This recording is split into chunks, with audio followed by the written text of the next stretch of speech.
This episode of Food Psych is brought to you by my online course, Intuitive Eating Fundamentals. If you're ready to break free from diet culture and reclaim the life it stole from you, learn more and sign up at christyharrison.com/course. That's christyharrison.com/course. Welcome to Food Psych, a podcast about intuitive eating, health at every size, body liberation, and taking down diet culture.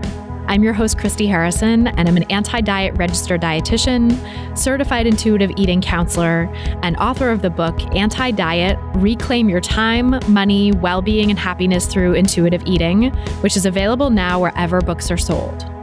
Join me here every week as I talk with fellow anti-diet advocates about their journeys toward peace with food and their bodies. And by the way, on this show, we bleep out diet culture stuff like weight and calorie numbers, but we don't censor swear words or other adult language, so listener discretion is advised.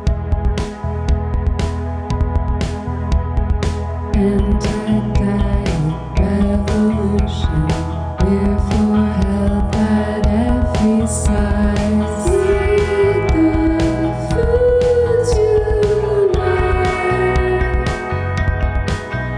Food Psych. Hey there, welcome to episode 239 of Food Psych. I'm your host, Christy Harrison, and today I'm talking with fat-positive sex and relationship coach and fellow podcast host Dawn Serra for her second appearance on the pod.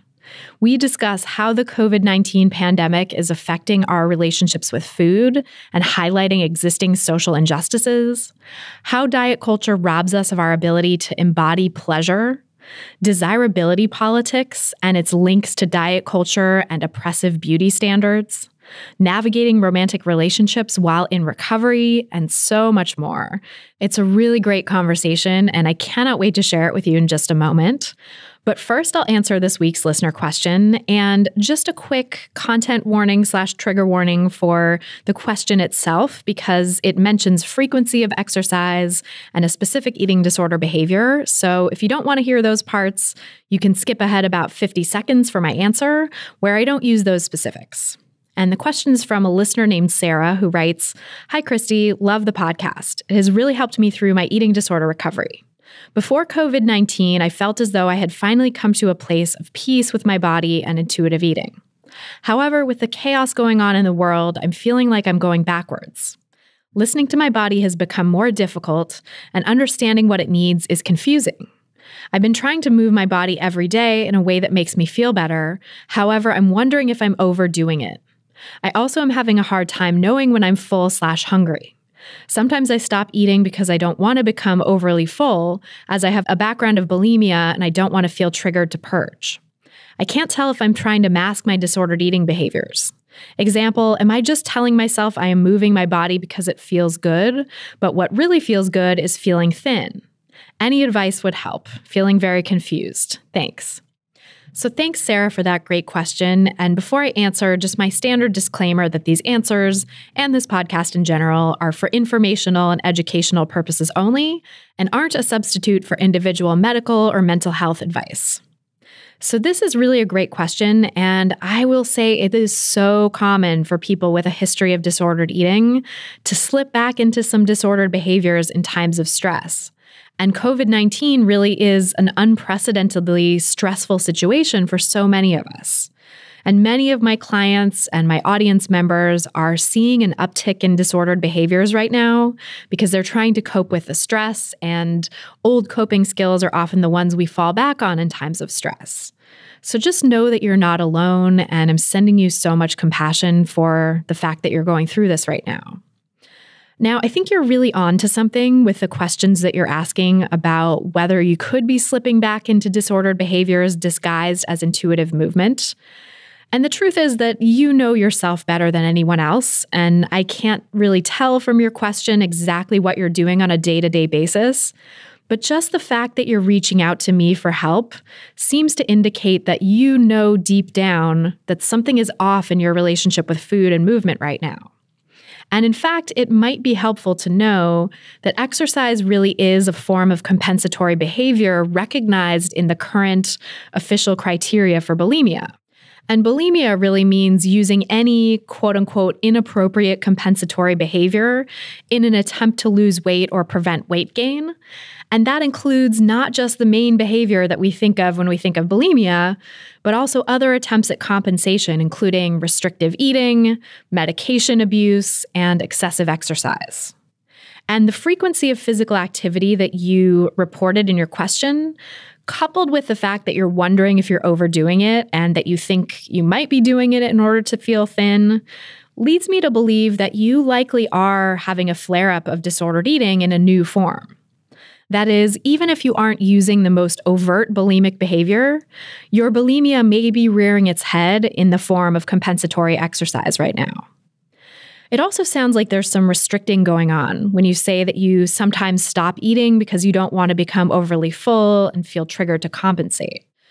So that's restrictive, and it also tells me that your bulimia isn't totally put to bed, that you're at risk of being triggered back into using that more overt compensatory behavior. And so that really tells me that you're in early recovery, that your recovery is in an early stage, and that you really need some additional support right now in this stressful time, because for anyone in early recovery, this moment of COVID-19 is really likely to knock you off course. I mean, it's likely to knock anyone off course, but especially when someone's going through recovery from disordered eating or, diagnosed eating disorder, now is a time of great vulnerability. And so I would really recommend reaching out to your eating disorder treatment team if you have one, if you've, worked with them in the past, or finding one if you don't. And I have a list of providers I recommend who've been on the podcast at christyharrison.com/providers. That's christyharrison.com/providers. And we'll also link to that in the show notes for this episode. But really working with a therapist and a dietitian who are trained in disordered eating can help you let go of the restriction and compensatory exercise and eventually get back in touch with your intuitive eating skills, although it's possible that you will need to do some more structured eating and nutritional rehabilitation at first, just to make sure that you're eating enough, to make sure that you're not restricting.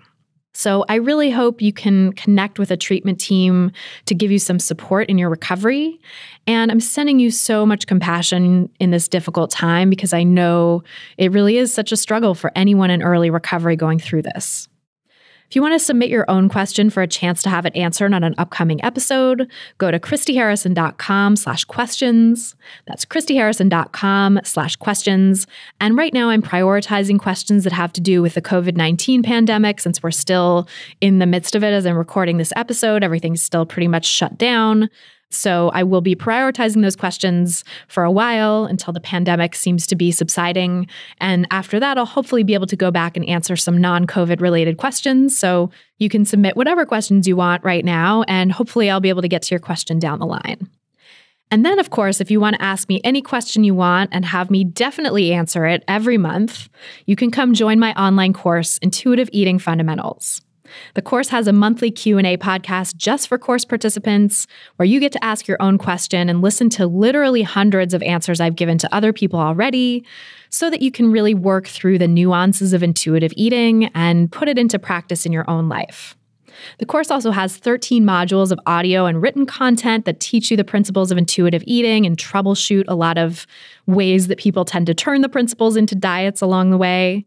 And there's a private community forum just for course participants, so that you can get daily guidance from me and my team, as well as hundreds of other amazing people who are on this anti-diet path with you in the course. If you're ready to break free from diet culture and reclaim the life it stole from you, learn more and sign up for the course at christyharrison.com/course.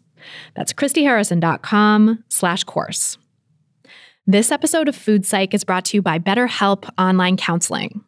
You know I'm a huge fan of therapy, and I honestly wouldn't be here doing this work and feeling so at peace with food if it weren't for the great therapists who've helped me along the way.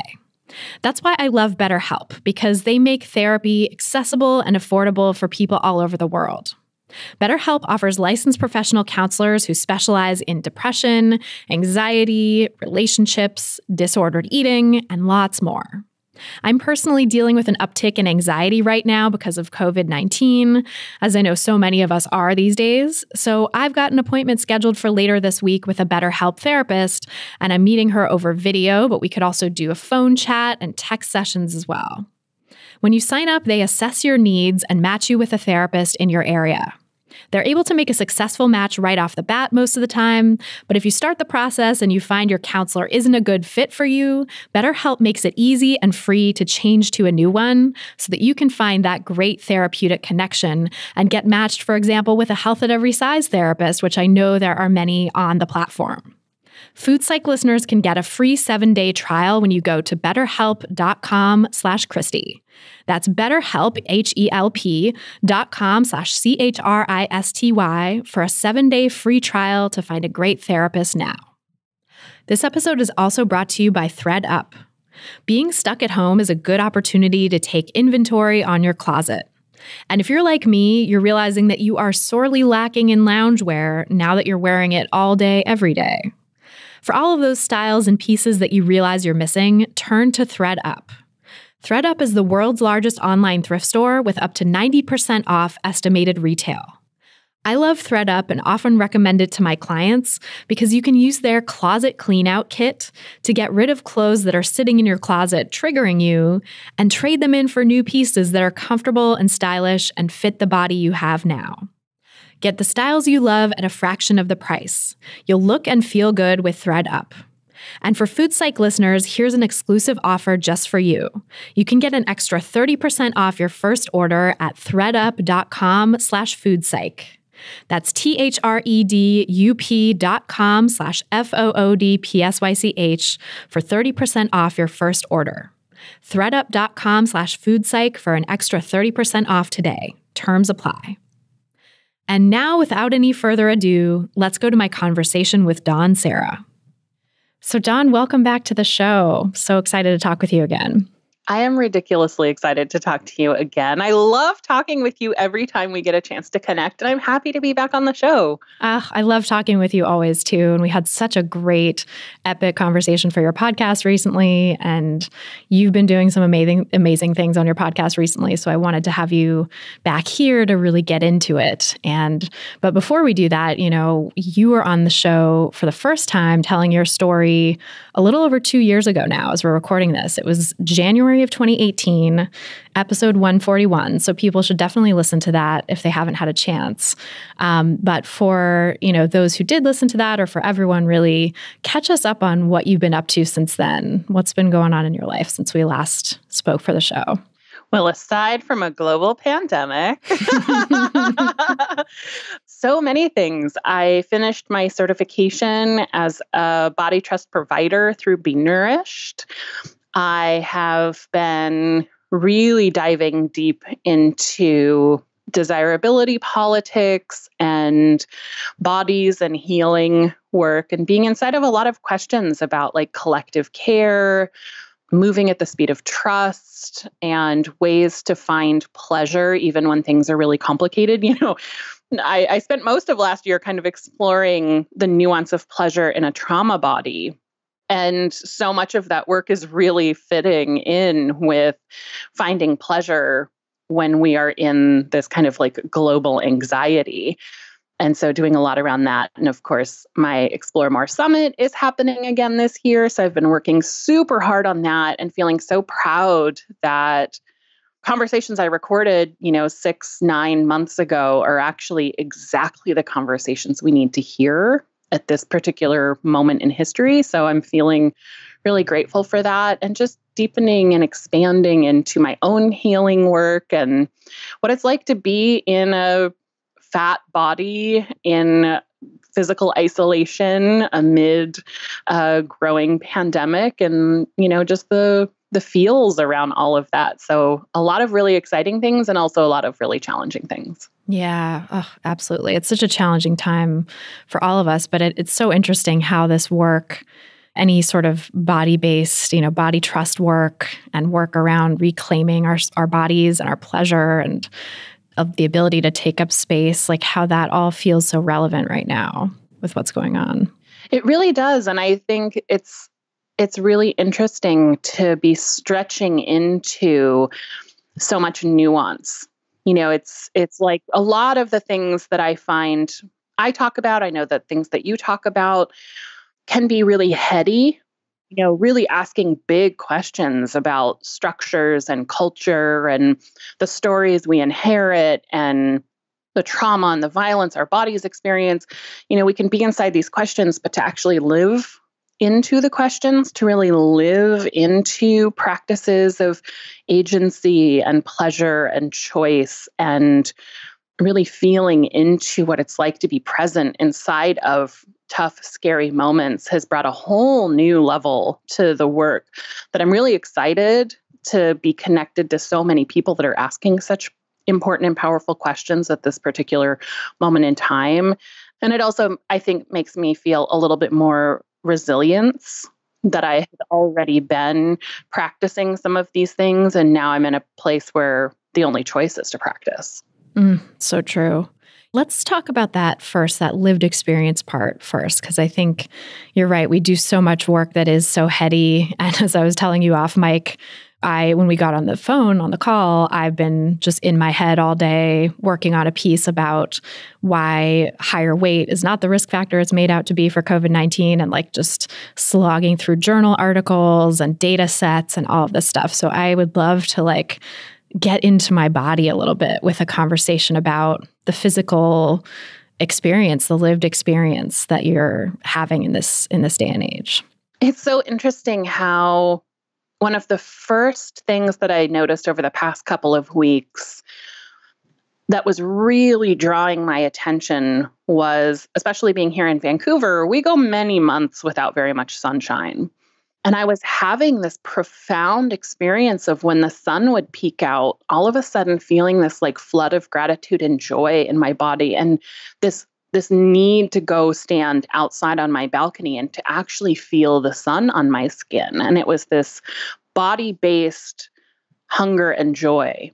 And being able to really feel that, years ago, me would have been so cut off that I would have kind of just noted like, oh, the sun's out, it's pretty, it's bright.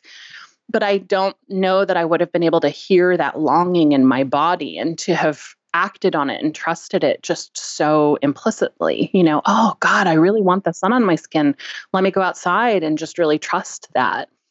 And I think too, so much of kind of returning to the body is in those really subtle moments. Can I smell that fresh basil and really be with that smell? I just recently got a live basil plant so that we can, have some fresh herbs growing instead of having to go buy more. And to really just be with some of those moments of the temperature of the water on my skin, the smell of, flowers that are drifting up, hearing the birds. All of these things are these points of arrival. And I know everybody listening is probably very similar to me and to you in so many ways, which is we spend so much time in our heads thinking and wondering and being anxious and playing old scripts over. And all of those moments are opportunities for us to be ignoring our body.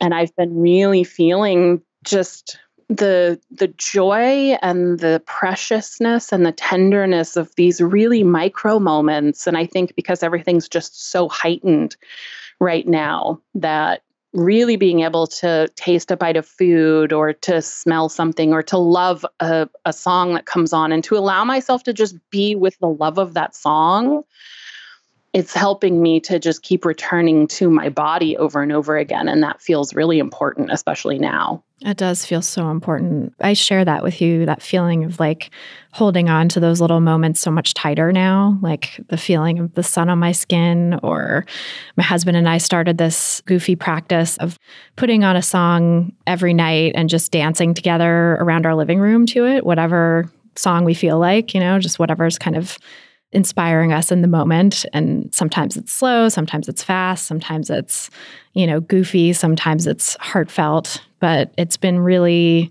such a lovely practice that always makes me laugh and smile. And like, I'm really happy we stumbled into that.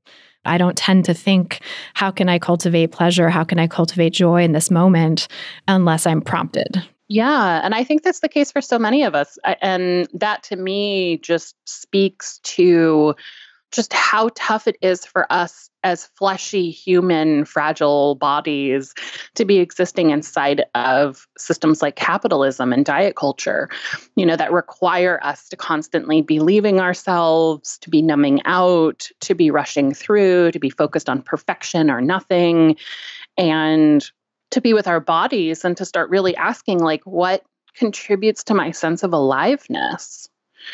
And I think that that's so important, especially right now when so many of us are so afraid of sickness and death, to really find moments of what contributes to a sense of aliveness, to joy, to hope, to satisfaction. And they're probably not going to be great, big, grand gestures or expensive vacations or elaborate meals at fancy restaurants or buying things. It's probably, for many of us right now, going to be in those small moments of arriving, connection, feeling, sensing, and allowing those to unfold and noticing that we're still alive and we're still here and the world is still alive and life is going on. And I want more of those prompts for us so that we can be inside of the goodness too. Oh, absolutely. And that's so true that capitalism and diet culture rob us of that in the sense of pushing us for productivity, pushing us towards some imagined bodily perfection that is dictated by white supremacy and patriarchy and all of that horrible stuff. And I think this is actually, in my experience, I don't think I've ever had a moment like this where I've been forced to work less and capitalism less. I mean, this week is a little different because I got an assignment for a story that I'm really excited about and sort of diving into. But I think in general, my work has slowed down quite a bit and I've had a lot more time on my hands to just, try to plan and relax and catch up. And it's been really nice. It's been really nice not to have that mandate to always be doing and producing. Yeah. And I'm finding so much permission is happening in a lot of the spaces that I'm in around like allowing ourselves to be tired, allowing ourselves to be overwhelmed, allowing ourselves to feel really big, uncomfortable feelings and to acknowledge like it is scary and it is hard and it might be a little bit harder to do some of the basics. And for those of us who are still having to go out into the world because we're critical to, all of our systems supporting life, I think also allowing ourselves just those moments of not having to hold it all ourselves, to find moments where we can really feel, ask for help, and also still finding those little moments of joy and hope, even when things are really exhausting and scary. It's so important because we need all of us to be doing the work and showing up. And so it's just so layered and there's so much horror. And I also think there's so many invitations. And when we can start, moving towards our yes, I think that's when we start connecting more deeply and healing and feeling a sense of agency. And that's really important right now, to really start asking ourselves, what kinds of different choices do we wish existed? Because this is a great opportunity for us to be able to actually start changing things. I really hope so. And I do feel like there's that energy in people, just starting to ask questions about why we don't have a universal basic income already, or why student loan debt exists, or, things that are like these sort of structural barriers to so many people having a comfortable existence that, we could just do away with. And that has been the case in this time of pandemic situation where the government just pushed pause on all that stuff. It's like, why not let that be the case all the time? Yeah. And it also really just makes me think, like, if more of us had the support that we needed to be able to live in our bodies, to feel just at a very basic level respected, and like our lives mattered, especially those of us who are more marginalized and experience greater oppression, what might be possible. I've been seeing so much creativity, not only in like the foods that we're eating, but so many more people making art and music and writing really interesting pieces about where we might go and short stories. And it just makes me think about like what could be possible if we all had more capacity for more creativity, for slowing down, for allowing ourselves to be these amazing human beings that we are, instead of checking all the boxes, doing all the rushing, really kind of looking for that external validation and perfectionism and, kind of the status quo.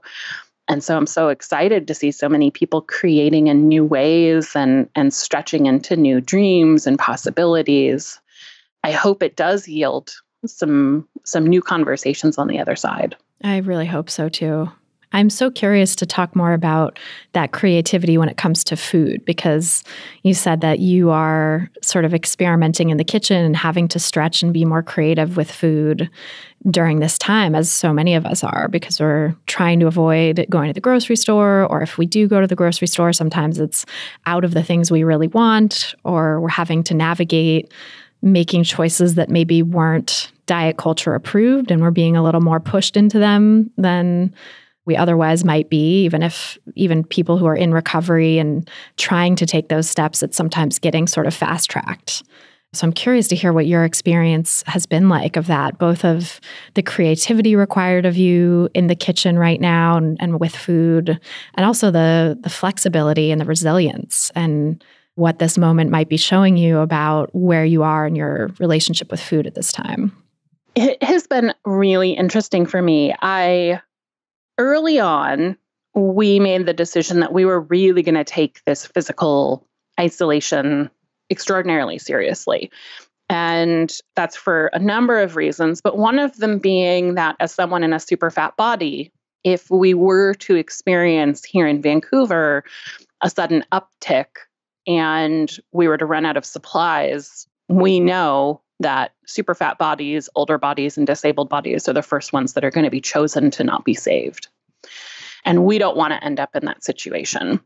So we're really doing what we can to only leave the house when absolutely necessary. We have only been going grocery shopping about every 3 to 4 weeks. And that has meant having to really reckon with some of my orthorexia demons and a whole bunch of stories I have about restriction and finding pleasure in food. And I've been pleasantly surprised at what I've been finding, but I'm also still just trying to tread very deliberately and lightly. It's so easy for some old stories to come back. And the other day, both of us were really craving a dessert, but we didn't have any milk. We didn't have any eggs. We were really low on a whole bunch of things. But what we did have was oats and chocolate chips and black beans. And back in my old clean eating days, I was a master at all kinds of vegan cooking. And so I kind of reached back into that part of myself and thought, well, I can make some really delicious brownies using very few ingredients, using what I've got that come from kind of my vegan food blocking days. And I kind of felt some of the little whispers kind of like, oh, just give us a little more attention. We can help you. We could do so many things differently. And really being able to just say, no, this is about pleasure. We want something that feels like a treat. And this is what I've got on hand to make something that's moderately tasty and feels like a treat. And I ended up making these vegan black bean brownies, and they were delicious and wonderful. Now, they weren't as great as if I had had all of my regular ingredients to make a really nice ooey gooey brownie, but it was what I had on hand. And so a lot of what we've been doing is kind of really taking a look at, well, if we can't go out and get fresh produce right now because we have plenty of other things, what can we do? So I sprouted some green lentils. And we had all these really crunchy, kind of grassy tasting little fresh things that we sprinkled on top of some of our food for a couple of days. And we've been growing some of our scallion bottoms, and they are exploding. And so it's been kind of fun to get to play in that way and to really find ways to stretch. But it's also been really important to me that I keep coming back to the bigger picture. This isn't about me feeling like I'm out of choices. It might be different choices than I would choose for myself. And these might not be foods that I would normally go to or feel happy about. Some of the things we've eaten, I've been frankly kind of been like, I guess we're having beans again. But it's also been within the bigger context of this is how we care for ourselves right now. And it has felt surprisingly pretty spacious. I've had certain days where I just kind of needed to like pout and feel a little frustrated and do a little bit of kind of like that 2-year-old thing, but I want to have different snacks. And I'm allowing myself to do that. It's also felt really good that I've been able to say, okay, we're making these choices for these reasons.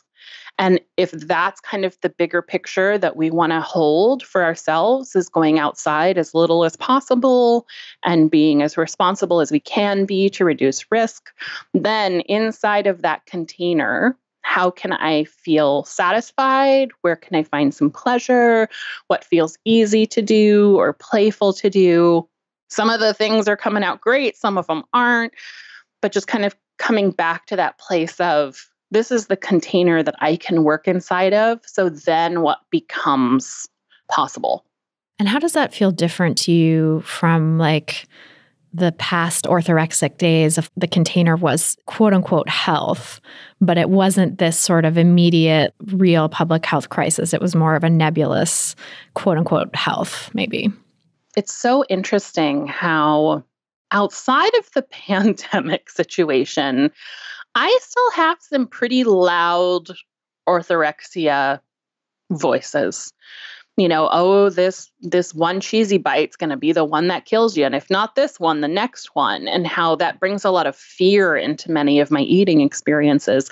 They've been surprisingly quiet during this, which I feel like is both a sign of practice, growth, resilience, but also just there's other things for brain to be worried about right now. And this is lower on the list.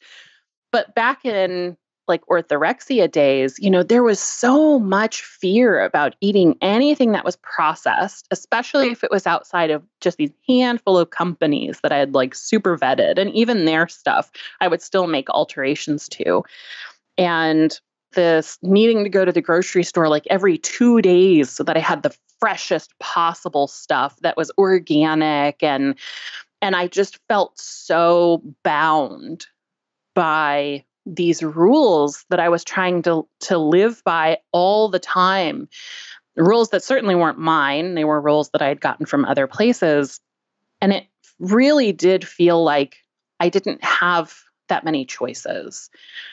And pleasure was low on the list. My only relationship with pleasure at the time was the pleasure I was performing for everyone else.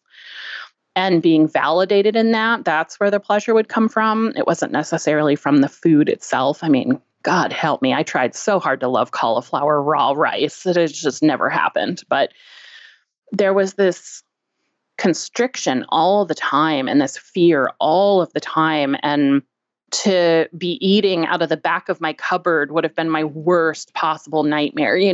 Store-bought pastas and frozen prepared meals and like beans for days on end with cheese. I mean, it would have just absolutely sent me into like terror and illness and so many other things. And to see now that I can open my cabinet and acknowledge, and I think that's the big piece, right? Is like I can open my cabinets and acknowledge this isn't ideal. This isn't maybe what I really want. This isn't maybe what I'm craving. This might not be how I want things to be, but this is how things are. So I can let myself want those things and then still make choices based on what's true. And past me would have just been in constant meltdown mode and trying to find all the things that I could control. And I would have made 1,000 exceptions in my head for why it was okay for me to leave my house and go grocery shopping multiple times a week. Right. And like that exceptional thinking of, but my health requires that I'm at the store 5 times a week buying all these super special superfoods and, goji berries and all the things. And it's a far cry from where I am now. Yeah, how amazing that you were able to get to the place where you don't have to do that anymore, and where maybe you're still feeling your edges and sort of having to experience this, be resilient to those voices and talk back to those voices that are coming up, but they're not ruling you anymore. They're not driving you. And God, to be able to go 3-4 weeks without going to the grocery store from twice a week, or every couple of days rather, before, is amazing. It's incredible. Yeah, and the me that was going to the grocery store constantly and spending all that money on truly beautiful ingredients, but there was no pleasure happening inside of that at all. It was definitely like this is what I have to do in order to stay alive and to be healthy and not to be the thing everyone told me that I was by looking at my outsides. And to really feel like a sense of playfulness and creativity now, that feels like so much life regained. And also to be thinking of your health and your well-being from a sense of, you realize that you're in this body that society has feelings about, that you don't actually have those feelings about anymore, that you're not trying to shrink or trying to mold to fit, but that you're trying to take precautions against how, the ways that weight stigma can play out in the healthcare setting. But not buying into the belief system that underlies that stigma in the first place. Yeah, it truly does feel extraordinary that while I still have certain feelings about my body on certain days, that the vast majority of the fear, rage, anxiety, anger is externally focused these days. I'm angry at the systems that don't believe my body is worthy of saving. I'm angry at the people who design spaces that make it uncomfortable for me to physically be there. I'm angry at the messages and scared at what people do with those messages. But it's not about this body, and it's not about my body needing to be different or me being wrong. It's really being able to see the forces at play that are trying to make me feel inadequate, but me really feeling kind of rooted and strong in the center of that storm and knowing this isn't about me. And so if it's not about me, then what is it about? And that gives me so much more space and forgiveness towards self. Yeah, that systemic analysis is everything, right? Looking at it as this is part of a system. This is not some fault of yours. It makes all the difference. And this is a good segue, I think, into the other major topic I wanted to cover that we talked about a little bit earlier, which was desirability politics. And this idea that our desires, our attractions are conditioned by a system, are constructed from within this system of beliefs that governs everything, that governs how we relate to our bodies and how we relate to each other. And so I'm really curious to dig into that a little bit in terms of what you've been learning and discovering around, how our attractions are conditioned and how we might work with that and play with that. There is so much here, and I love being in this space. And I just want to name right up front that anytime I talk about this on my show, people have feelings, and some of those feelings are really uncomfortable. And so if that happens to you today, that's okay. Just sit with it and let it be uncomfortable. It doesn't need to be something you have to rush to defend or fix. It's just uncomfortable for us all for a lot of reasons.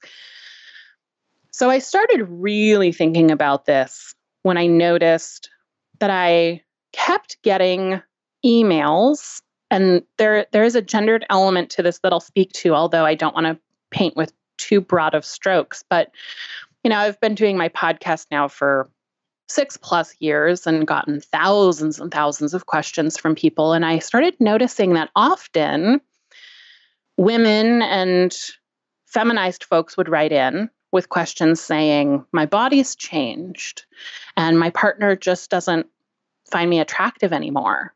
And what do I do about that? I feel so sad, or I don't want to go back to diet culture. I'm finally feeling comfortable in my body. And then I would get a second set of emails, almost always from cis straight men, that would kind of be the opposite of, I just can't help who I'm attracted to. I'm not attracted to my partner anymore.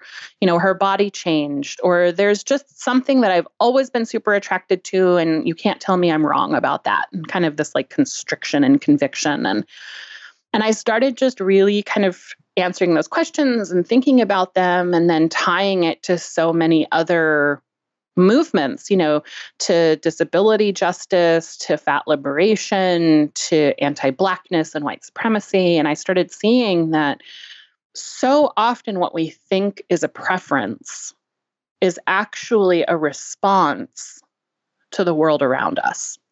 And that often when we think we prefer a certain kind of body, what we're really preferring is the access or the privilege that comes with being around someone in a certain kind of body.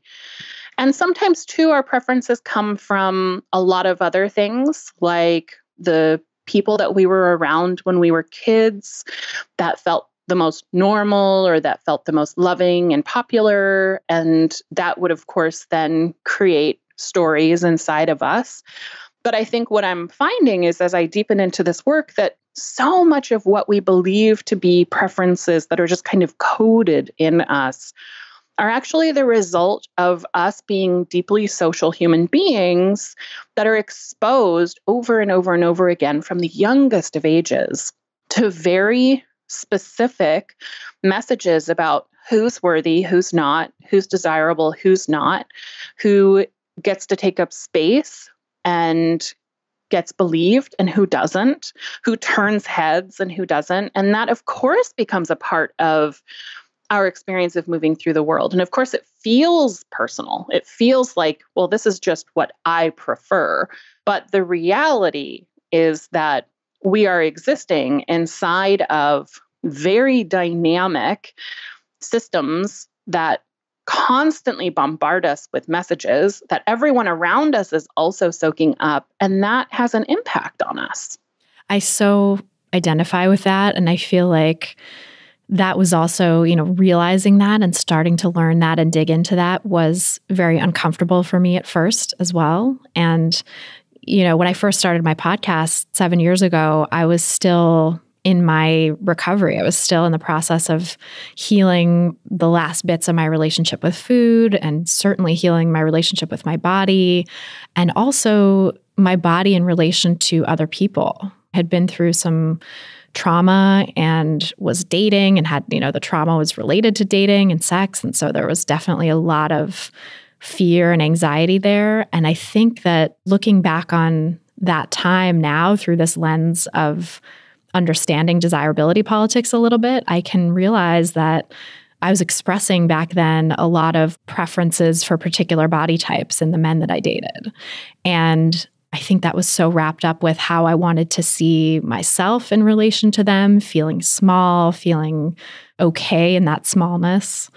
And also with, so much of what society has told us about what desirability is and what makes a catch for whatever gender identity we're talking about. Yeah. And so much of this is because almost everything we do comes back to the need to belong, right? We're a social species, and we know deep in our lizard brain that to be rejected and left is to die alone in the woods. Like our most primitive parts know that if we are abandoned, we will die. And we still have some of that coding deep in our lizard brain that comes up when we're really confronted with potentially being left behind or rejected by the people that we care for most. That's why so many of us adapt to situations when we're growing up, where if the choice is our parents are going to reject us and leave us, or we pretend like we're okay with this thing, or we shrink ourselves, we're going to pretend and shrink because we need that belonging. And so much of our desirability politics tie deeply into this need to belong. And one of the things that I recently wrote about was we know what happens when we date or partner with someone who is considered conventionally attractive versus when we date someone that is considered, I will just use the language, like below us, kind of in a social ladder situation. If we date someone who is conventionally very attractive, our friends are going to say, oh, wow, how'd you land her? And oh, she's smoking hot and good for you, lucky you. And we get this sense of being valuable, admired. Other people are envious of us. Whereas if we date someone who is in a body that is fat and disabled and trans and poor, we're probably going to experience a silence depending on the social circles we move in. The more privileged you are, the more this really impacts you. And so if you're a straight, thin, cis, white, middle-class man, and you start dating somebody who's in a multiply marginalized body, there's a good chance that a lot of people in your life are going to either stop talking to you or are going to whisper behind your back, that when you're out in public, you're going to get whispered about and looked at and experience the microaggressions with the person you're with. And there's pain that comes with that. And so there's a part of us that is trying to maintain the belonging. And so we're making choices in partners and whom we find desirable based on some really subtle programming around what helps to maintain and maybe even deepen a sense of belonging. I think that's such a powerful answer to the evolutionary biology argument that I think so many of those folk that, that second set of emails that you're getting, those folks are sort of believing in a lot of cases. This idea of, it's just evolution who I'm attracted to. It's just evolution that we prefer XYZ traits that are considered beautiful at this point in time. It's just evolution. We're programmed to desire these things. And I feel like it really is so important to look at that with a critical lens and recognize that there is maybe some deep stuff that's going on. Maybe there even is some evolutionary biology going on with desirability, but it's not what you think. It's not the kind of evolutionary biology that you think. It's this idea of belonging and of meeting the expectations of the group that maybe is getting triggered, much more so than any sort of innate wiring, because that doesn't really exist, as we can see from the wildly different beauty standards and cultures around the world. Exactly. And I think that's a really important point too. When I was writing about this recently, it was really two cis heterosexual, able-bodied, kind of conventional dominant paradigm folks. Because if you are someone who is queer or fat or disabled or a person of color and you move in countercultural spaces, it becomes really clear really quickly that the types of bodies that get viewed as worthy and desirable, or where there's just kind of a neutrality around bodies, is very different.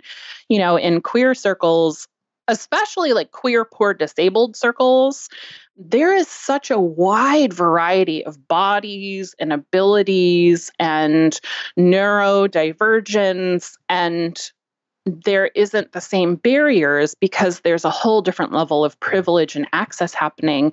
And because you're around all kinds of people in different bodies in a way that a lot of kind of more dominant paradigm people are buffered from.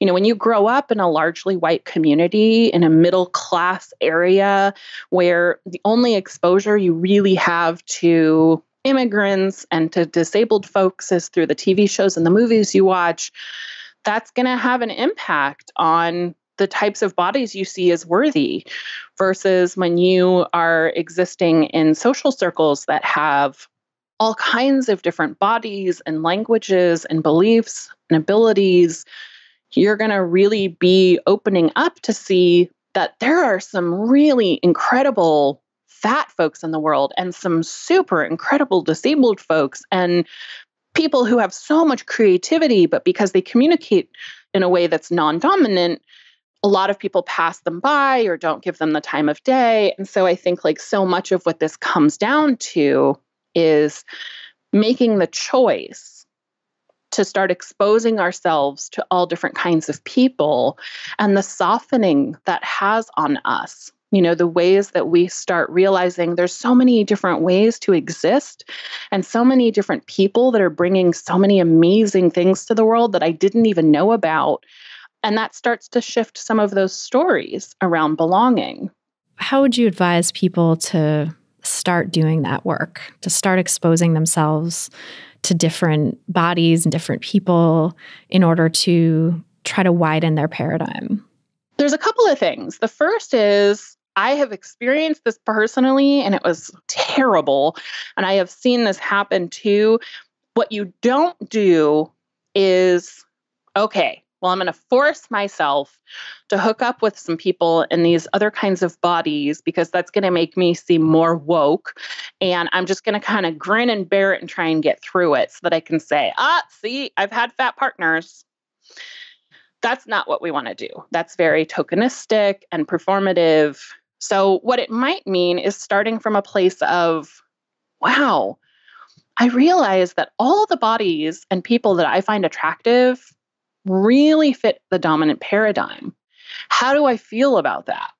And if there's some discomfort of, wow, there's a lot of people that I'm really leaving out and I'd like things to be different, then you can start actually cultivating an experience of exposing yourself to all different kinds of people. And hopefully lots of people listening are already doing that, on your quest to break up with diet culture. Hopefully one of the first things a lot of people do is to start filling their social media feeds with all kinds of diverse bodies, to see the joy and the creativity and the aliveness that can come with being in an infinite fat body, a super fat body, a disabled fat body, a small fat body, of all different shapes and sizes.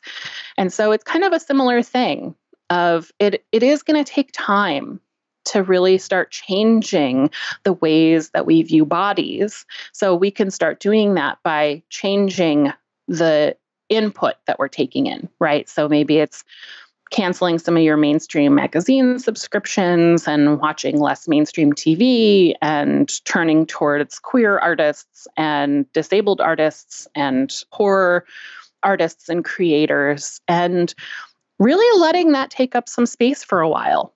And over time, things start to shift. But I think you have to give yourself permission to do that and to know that this is going to take time. It's not something you do once or something you do for a couple of months. This is years of coding. And I think the other thing that's really important is this also kind of bumps us up against a lot of the stories that patriarchy and toxic masculinity give us around valuing youth and valuing an experience. And so starting to really ask some questions about some of the things that I value seem to actually lead towards rather violent ends. What does it mean if I'm chasing youth all of the time? Why is youth so valuable? Well, it's because often younger people are much easier to control and manipulate. I don't know if that aligns with my values. And that might be really tough to let go of, but just to be in the questions and to let it be uncomfortable is important. And then I think also really thinking about the fact that our bodies are all changing all of the time. And the body that we're in now is going to be different in 5, 10, 20 years.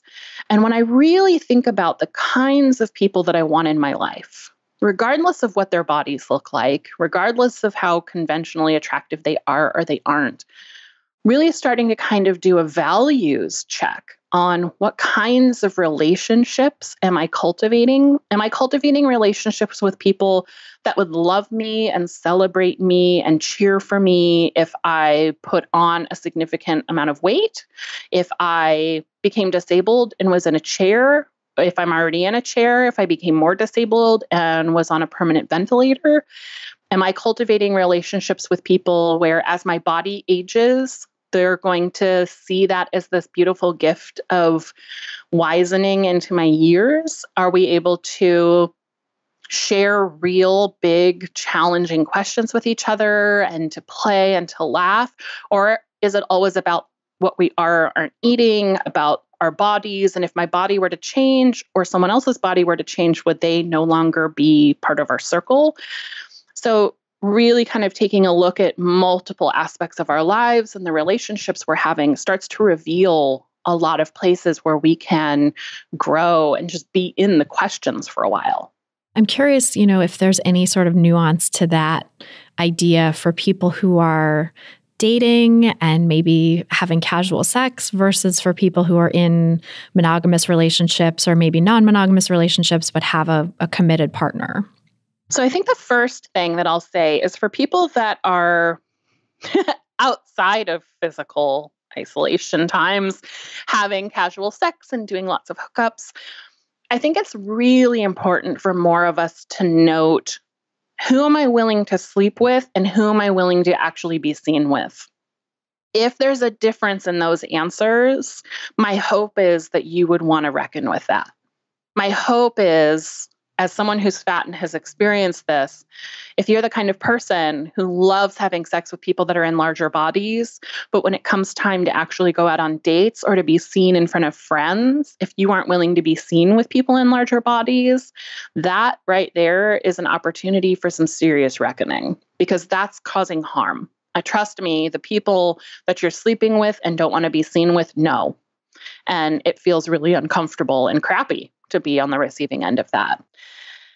If you're in a monogamous, committed relationship, I think one of the things that all of us need to reckon with, regardless of our relationship status, but especially if we're in like a monogamous partnered relationship, is, am I in this relationship because this person increases my access to resources, to the kinds of people I want to be around, which is a using kind of relationship, right? Mackenzie Mack might call that a situationship rather than a relationship. Or am I really with this person because they make me laugh? They support me when I have bad days. We're dreaming ourselves into new ways of being. We're supporting each other around those dreams. We play, we share values.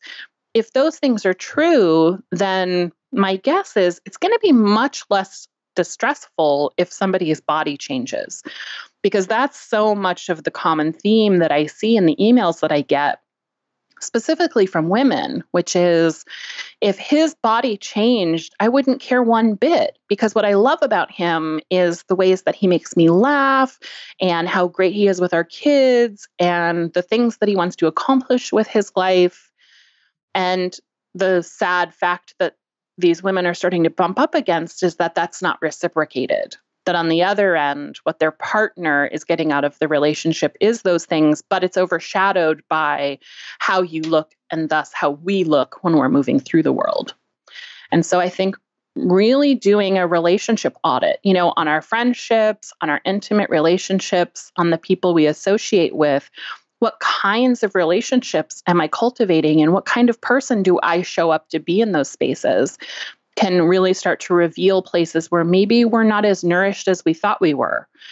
And then we can make different choices, but we have to start with being able to be inside the question. And it's hard. It's uncomfortable, right? Especially for people who are in relationships for a while and want them to go the distance. I think it can be really hard to reckon with that sad reality that does exist for certain relationships. And also, I think for people who are doing this anti-diet work and working on healing their relationships with food in their bodies, it's so essential to do that kind of relationship audit and make sure that if you want to be with a partner, if you want to be in a long-term partnership of some kind, to be with someone who is going to be willing to go through those ups and downs with you, to allow your body to get bigger, to allow your body to change in whatever ways it changes throughout life and also throughout your, anti-diet journey, for lack of a better word, right? Like your body is probably going to change with healing from disordered eating. And so are you with someone who can support you in that?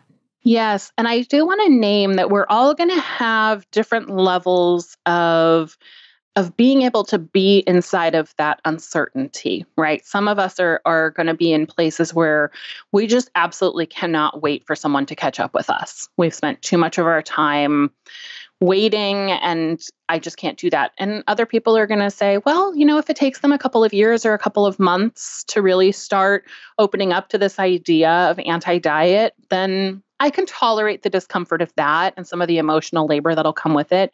We all have to kind of decide where we are with that. When I first started seeing my husband, I think, well, one, I know I was the first person in a larger body that he'd ever been in a relationship with. And he is someone who's super fit and has been his entire life. He doesn't know what it's like to be in a bigger body or to move through the world with someone in a bigger body. And early in our relationship, there was some food monitoring happening, some encouragement to come work out with him because maybe that would change my body and increase, the ability that it had so that we could do more of the things he wanted to do. And I really had to start kind of saying, hey, this is making me feel really uncomfortable. It's making me feel like it's not okay if my body stays the same or even gets bigger.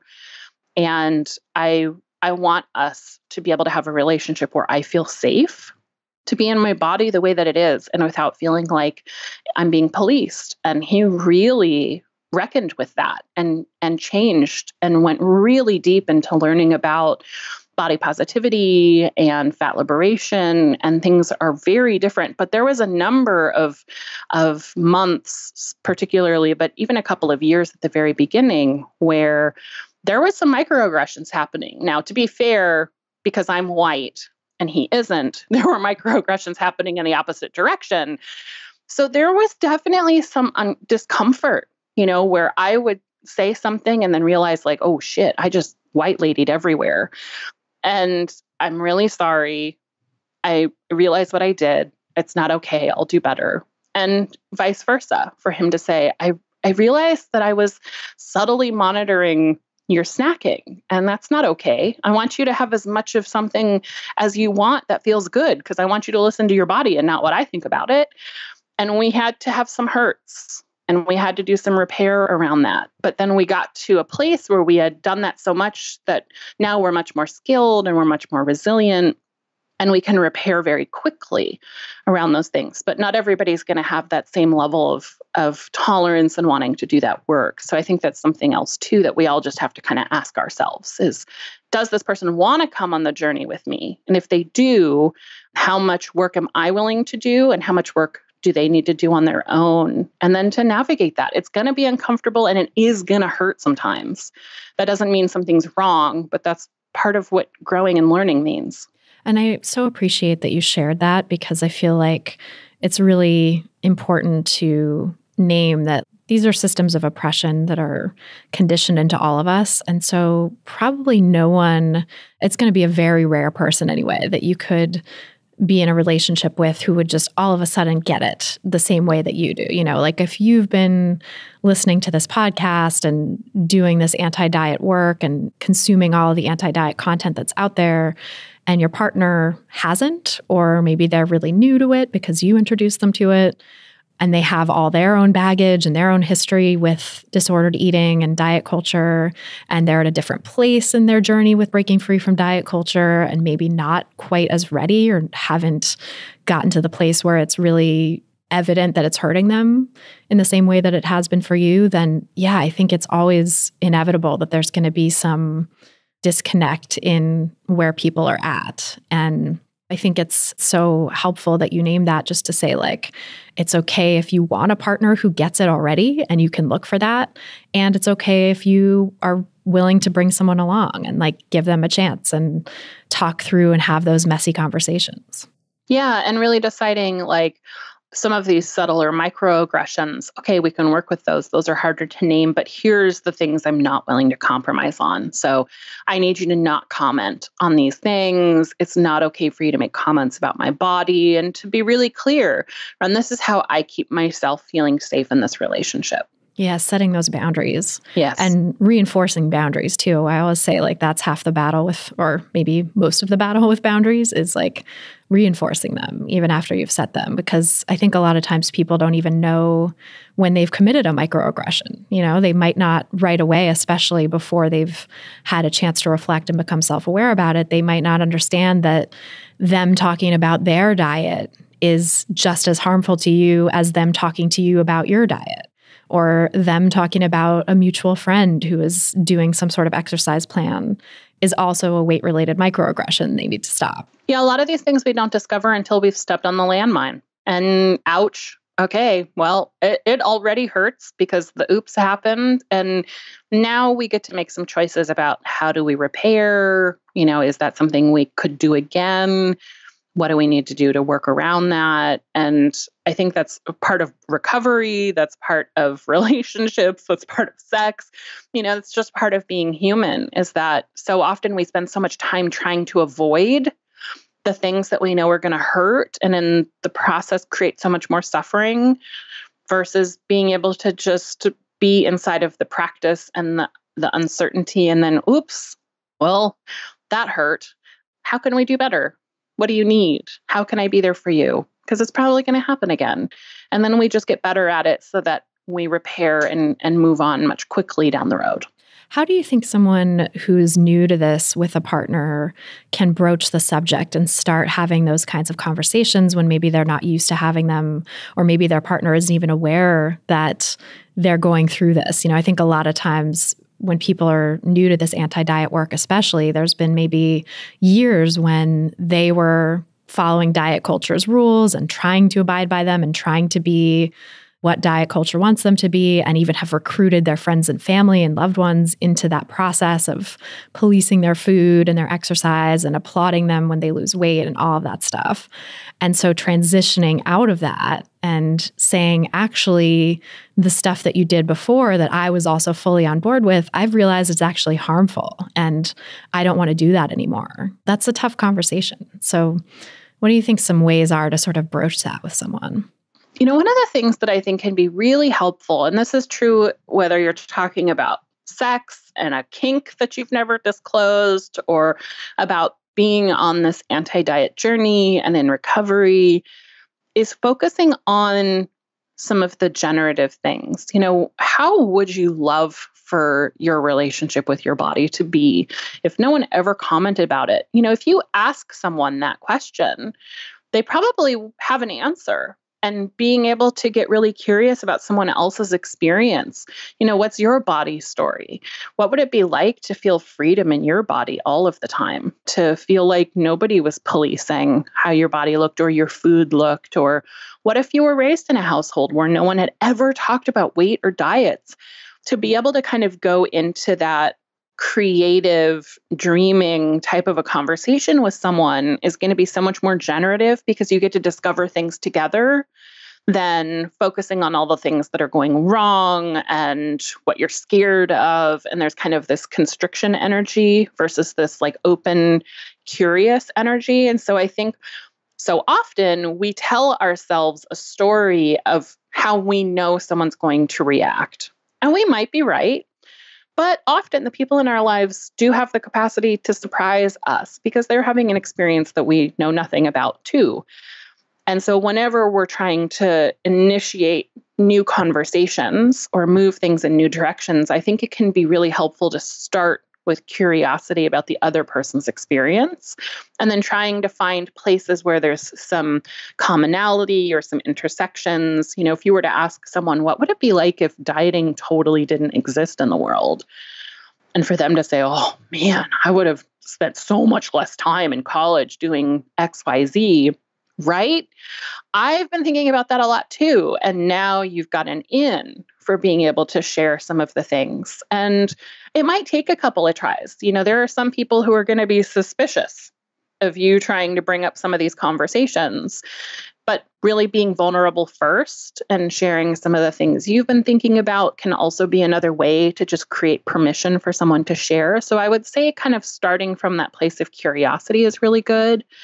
And then also just letting people know that there's something really important happening in my life. And I really would love for us to be able to go into this space together. And is that something you would like to do with me? Would you like to know about what's going on in my life? Would you like to know what's really important to me, even if it feels really different? And see if they want to opt into that experience with you. Because if they say no, That's really important information to know before you do all kinds of labor and trying to subtly push articles and teaching and that kind of stuff. Yeah, that's so true. It's a good thing to know whether or not someone's even open to begin with, because I can't tell you how many people have written in with questions of like, how do I get my partner? And, often it is a cis straight female asking about her cis straight male partner, saying like, how do I get him to get on board with this? He won't read any of the articles I'm sending him. He won't listen to your podcast. He won't read the book. Like, what do I do? And it's like, I think that, that sort of having a conversation without an agenda can be so helpful, where it's just like curiosity and trying to get to know each other and suss out where the person is coming from. But also, some of those people might not be open and willing to go on this path with you. And they might have so much of their own stuff with diet culture that it just feels like too much to even entertain the notion that there's something else out there. Yeah. And one other quick thing I want to name, because this happens often on my podcast with folks around stuff around sex, is sometimes when we're feeling kind of agitated about something, like there's this thing that I need to be different, but we don't really talk about sex very often in the relationship, or we've never really talked about diet culture in the relationship. Often people will just jump into the deep end. And that can be frightening. If someone you're in relationship with just all of a sudden puts you on the spot with kind of this like intense, anxious energy, and it's like, there's something I've got to tell you, and it's kind of really a big deal, and I really need you to be okay with it. Who wouldn't become defensive, in the face of that kind of intense spotlight? And so it can also be helpful to just really look at the culture of your relationship. Are you cultivating a culture in your relationship where you share openly about the small things and the big things? Are you talking over dinner about things that you saw online that you thought were interesting? Or are you asking each other questions about, is your 5-year plan still that 5-year plan? Or, hey, how was that coworker you mentioned last week that was kind of like driving you up the wall? If you've got a culture of sharing, it becomes easier to then share some of that more tender stuff. But if you don't yet have that culture of curiosity and sharing, starting 10 steps behind, right? So instead of starting with the diet culture talk, let's actually start seeing, do we have the capacity in this relationship to be open with each other around benign things? And if we do that and we practice, then we're really laying the foundation for being able to have some of these bigger, more challenging and charged conversations. So that also might be something to do, is just to do a little bit of an audit about what kind of communication do you have? And does there need to be a little bit of practice first before you get to some of the stuff that might be really scary? That is so helpful. And it's so true. I think sometimes we get so in our heads about this stuff and it's like, I have to blurt it out. It feels, it's kind of like a restrict binge cycle in a way, where you've restricted your access or your ability to discuss a certain topic, and the restriction just becomes so much that it can't hold anymore. And then you just blurt it out. And then, everything starts to feel out of control, and it feels bad, and you feel shame, and you feel like you overdid it. Maybe it's, a lot of parallels to that binge feeling, but sort of recognizing that whole cycle is the problem, not the sharing or not the binging. It's not that's the problem at all. Like, you deserve to eat, and you deserve to get your needs met, and you deserve to share what you want to share, but it's creating a culture. Like you said, I love that idea of the culture within a relationship, and creating the culture within a relationship where you're open and you have that capacity to share about the big and the small things. Just like creating a relationship with food, a culture in your relationship with food where you're able to have permission to eat everything and anything whenever you want, and nothing is off limits. And, the conditions for restricting and binging just aren't there. Right. Do we have a culture that allows for flexibility and play? And is there enough safety that we can show up fully, with food, with sex, with pleasure, with body? Those things are a really important foundation to lay, and we might need to start there. Thank you so much for all that you shared. I love this conversation. I feel like we could talk for more hours more about all of this. For so long. We'll definitely have to do a third appearance on the pod very soon. Oh my God, I would love that. Yes, please.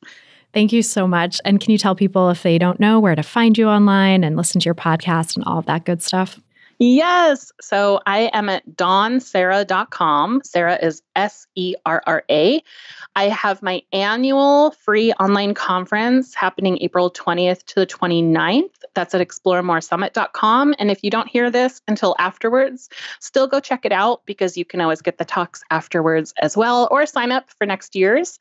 My podcast is Sex Gets Real. You can find that anywhere you listen to podcasts, and also at dawnserra.com. And then I'm Dawn Serra on all the social medias. So come say hello. That's awesome. Thank you so much for everything. It's always a pleasure to talk with you. And be well, stay safe. Thank you. So that's our show. Thanks again so much to Dawn Serra for joining us on this episode. And thanks to you for listening. If you've gotten something out of this podcast, please help us reach more people who need to hear the anti-diet message by leaving us a nice rating and review in your podcast provider of choice. You can also share this episode and subscribe to the pod on Apple Podcasts or your favorite podcast platform. And you can see all the places to subscribe at christyharrison.com/subscribe. That's christyharrison.com/subscribe. If you're looking for some practical tips to help you get started on the anti-diet path, grab my free audio guide, 7 Simple Strategies for Finding Peace and Freedom with Food. Just go to christyharrison.com/strategies to get it. That's christyharrison.com/strategies.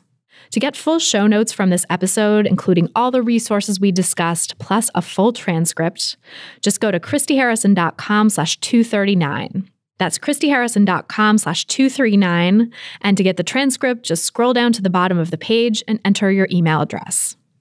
This episode was brought to you by ThredUp. ThredUp is the largest online thrift store with up to 90% off your favorite brands. Get an exclusive offer of an extra 30% off your first order when you go to thredup.com/foodpsych. That's thredup.com/FOODPSYCH for 30% off your first order today. Terms apply. A big thanks, as always, to our editor and sound engineer, Mike Lalonde, our community and content associate, Vinci Chue, and our administrative assistant, Julianne Watasik, for helping me out with all the moving parts that go into producing this show every week. Our album art was photographed by Abby Moore Photography and designed by Melissa Alam. Our theme song was written and performed by Carolyn Pennypacker Riggs. And I'm your host and producer, Christy Harrison. Thanks again for listening, and until next time, stay psyched.